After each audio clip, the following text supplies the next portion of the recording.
مرحبا. مرحبا سي عبد الرحمن، تحيه المستمعات والمستمعي الاذاعه الجاويه مراكش. انا سعيد الجميع، تحيه للزميل الجميع وتحيه للسي احمد دراشد.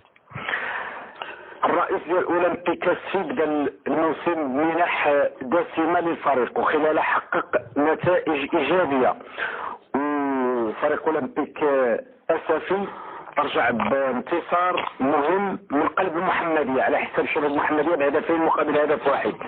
اعتقد كانت شي منحه دسمه اخرى في سمير بشري. سي عبد الرحمن، على ما كيتحدثوا المسؤولين ديال الاسفي بانه فعلا كان على الاصدار القادمه من فعلا سي عبد الرحمن كان تسميه جديده هي منحه الفريق ومنحه الرئيس، يعني تسميه جديده في اسفي.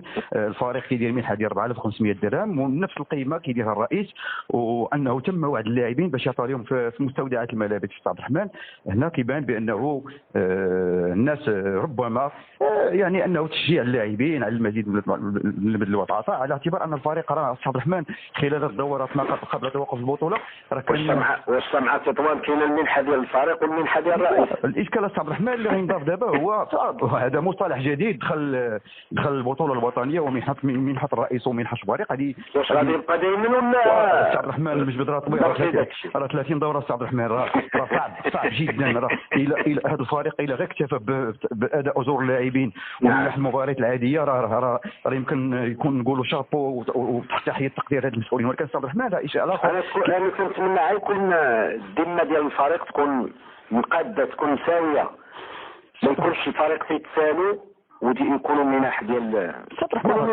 جانبيه، لان الفريق كان عنده عجز، عنده ديون، عنده التزامات. يعني اول حاجه خصو يشتغل على المكتب المديري هو تصفيه الديون السابقه، وحتى اللاعبين سي عبد الرحمن هذه بدعه لانهم ممنوع من باش يقوم من الانتدابات. ربما الان راه كاين توافق مع بعض اللاعبين على راسهم عطيه الله اللي كان هو عطيه الله لاعب لبيب لاعب خالد. نعم. وربما انه توافق مع مسؤولي اولمبيك اسفي لانه ربما الليتيج ديالو هو اللي كان غيمنع الفريق من انتدابات رفقه لاعب اخر.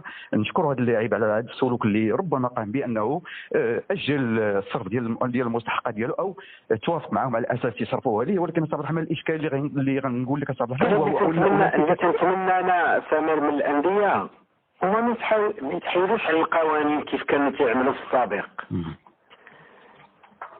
ربما سي عبد الرحمن هذه مبادره يمكن اي نادي يسلكها، لانه عطيه الله راه ابن الفريق واستافد من الفريق، لانه لولا اولمبيك اسفي ما كناش غنشوفوا ونجم اسي ما كناش غنشوفوا عطيه الله في هذه المرتبه. ربما هذا الوليد ربما كان فيه الضوء وقر فيه الخير، يعني انه ماشي تنازل ولكن ربما غيقسموها ليه. سي عبد الرحمن اشكال اخر غيواجه اولمبيك اسفي غينضاف الكوكب المراكشي الاتفاق المراكشي. الان اولمبيك اسفي هو في رحله الاغتراب، راه المقابله القادمه ضد المغرب تطواني. اولمبيك اسفي غيستقبل في ملعب احمد شكري بالزمامره، وبالتالي انه من العيب والعار ان فرق الجهه بكاملها كتلعب خارج الديار. الاشكال اللي كان كيواجه اولمبيك اسفي هو انه كان تم اغلاق الملعب في وجه الصيانه، والشركه اللي كانت مكلفه بزراعه البذور رحلت.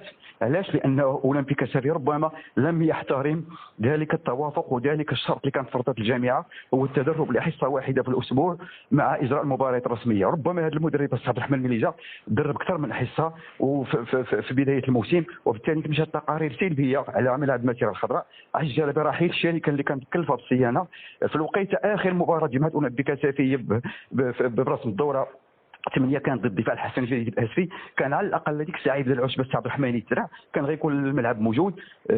تدخلات كبيره تبدلت على مستوى الجامعه. كانت غضبانه باولمبيك اسفي، الا انه في اخر لحظه رئيس الجامعه على حساب الهضره ديال المسؤولين انه نعطاهم شركه اخرى وزرعت البذور. الان الملعب راه غير جاهز.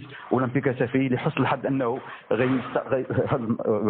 لقى بعد ملعب الزمامره مفتوح وكان عنده خيارات اخرى.